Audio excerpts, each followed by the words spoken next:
බක්කුන් පොහෝ දින වැදගත්කම. මේ එළඹෙන්නේ බක් මාසයේ පුර 15වක පොහෝ දිනයයි. සිද්ධාර්ථ මහා බෝසතාණන් වහන්සේගේ උපතින් සතුටටපත් වූ සුදෝවුන් රජතුමා මාසයේ එළඹෙන 15වක පොහොය දිනය විනෝද වීමට හා ආගමික සත්ක්‍රියාවලට අවකාශ ලබා දෙමින් එදවස නිවාඩු දිනයක් බවට පත් කළා.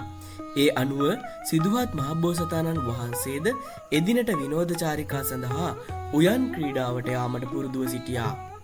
සුදෝවුන් මහරජතුමා බමුණන්ගේ කීම අනුව ජරා, ව්‍යාධි, මරණ හා ශ්‍රමණ රූපයන් දැක සසරට කලකිරි අභිනිෂ්ක්‍රමණය කරනවාට බියෙන් එබඳු අය නුවරින් බැහැර කරමින් ආරක්ෂා විධිවිධාන සලසා තිබුණා.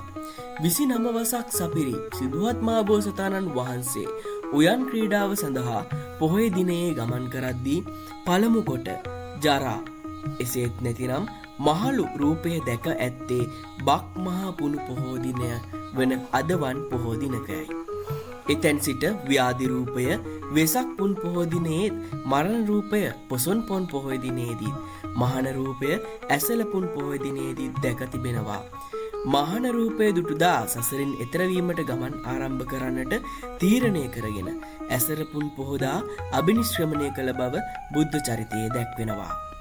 සුදෝවුන් පිය මහ රජතුමා ප්‍රධාන ඥාති වර්ගයා හට නිවන් සුව අත්කර දෙනු පිණිස 20000ක් මහා සංඝුන් පිරිවරාගෙන මැදින් පුන් පොහොදා ගමන් ඇරඹූ බුදුරජාණන් වහන්සේ රජගහනුවර වේළුවනාරාමේ සිට පිළිවෙලින් පියවි ගමනින් යොදුන් 30ක් ගමන් මාර්ගය අවසන් කිරීම සිදු වූයේ බක් මහ පුර 15ක් පොහෝ දිනකයි. මැදින් පොහොය දිනේ සිට බක් පොහොය දිනට දින 30ක් සම්පූර්ණ වෙනවා. දිනකට යොදුන බැගින් වඩිමින් යොදුන් 60 දින 60කදී සම්පූර්ණ කළා. එනම් මාස දෙකකින් බුදුරජාණන් වහන්සේ සම්පූර්ණ කළා. මේ බක්පුන් පොහෝ දිනය තෙරුවන් සරණ ලැබූ සැදැහැවත් කෙනෙකුට පින්බර වූ අනුස්මරණීය දිනයක්. ශාන්තිනායක වූ අපගේ ගෞතම බුදු සමිඳානෝ උතුම් සම්බුද්ධත්වයට පැමිණ ඒවන විට වසර 5ක් ගෙවී ගොස් තිබුණා. එකල එළඹුණු බක්පුන් පොහෝ දිනේ මහා කරුණා සමවතින් ලොව දෙස බලනා සම්බුදුරජාණෝ මේ ලක්දිව සිදුවීමක් දැක වදාලා. ඒ නාරජවරු දෙදෙනෙකු යුදයකට සැරසී සිටිනා අයුරුයි. එවකට මේ ශ්‍රී ලංකා ද්වීපයේ සමුද්‍රයේ යොදුන් 500ක් දුරට අනසක පැතිරූ මහා බල සම්පන්න මහෝදර නම් නාරජෙක් වුණා. ඔහුගේ සහෝදරිය කන්වඩමන් නම් පර්වතයෙන් නාරජුහට පාවා දුන්නා. ඒ දෙදෙනාට දාව උපන් පුත්‍රයා චූලෝදර නම් වුණා. චූලෝදර නාගයාද මුහුදුවැසි නාගයන් මෙන්ම මහා බල සම්පන්න වුණා.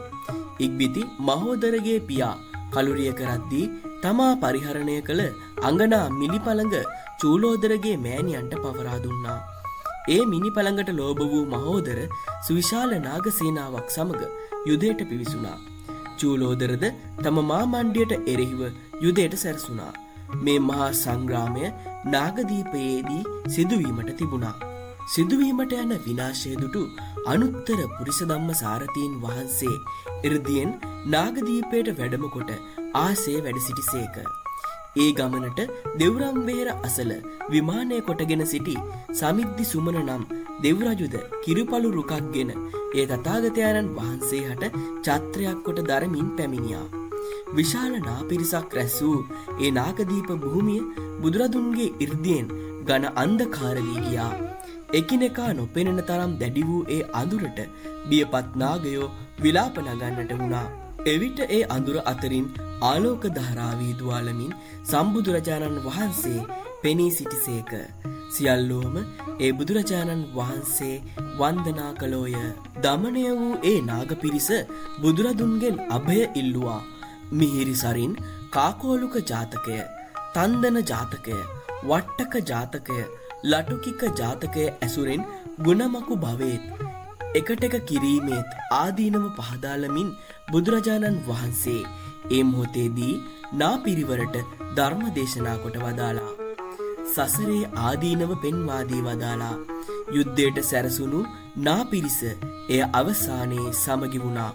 බුදුරජාණන් වහන්සේ අහසින් බිමට වැඩම කළ කල්හි චූලෝදර හා මහෝදර නාරජවරු දෙදෙනා විසින් ඒ වටිනා මිනි පළඟ බුදුරජාණන් වහන්සේට පූජා කළා. ඒ මිනි පළඟ මත වැඩ සිටි සම්බුදුරජාණන් වහන්සේ 80 කෝටියක් පමණ වූ ඒ නාග පිරිස තිසරණ සහිත පංචශීලයේ පිහිටුවා වදාලා.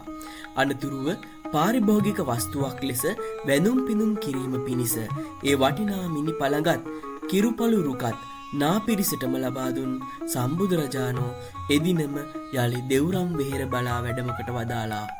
ඉතින් සම්බුදු පියාණන් වහන්සේගේ දෙවැනි ලංකා ගමනේ සිදු වූ මේ පින්බර බක් පොහෝ දිනේදී අපි සැදැහැසිතින් පෙහෙවස් සමාදන් වෙමු.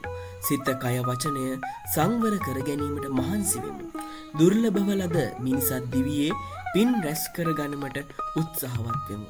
ඒ රැස් කර ගන්නා සියලු පුණ්‍ය ධර්මයන්හි උපකාරයෙන් අප සියලු දෙනාම මේ ගෞතම බුදු සසුනේ උතුම් චතුරාර්ය සත්‍ය අවබෝධ කරන වාසනාවන්තයෝ වෙත්වා. සිත් ශ්‍රාවක ඔබට තෙරුවන් සරණයි.